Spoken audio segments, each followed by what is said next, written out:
the inflation situation isn't coming from one catalyst. It's not, you push the buttons of interest rates going up and then inflation is easily solved.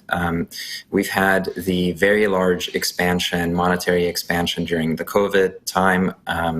We've had very large fiscal handouts, both in the US and in many other countries, to preserve growth in the economy, or at least the impression of growth in the economy. And so, people and businesses had more money than in the past, and were able to sort of afford nominally more as a result. And that certainly contributed to inflation.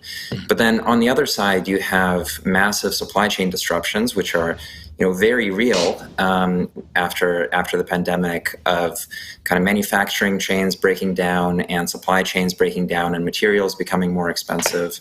And that's led to inflation. And then, of course, and therefore the PPI index is very important. And finally, the war in Ukraine is ravaging the energy markets and driving the costs of goods and manufacturing and transport even higher there. And so there are all of these different underlying variables, and of course, ramping up interest rates is an important button to press, and it's an easy one to understand.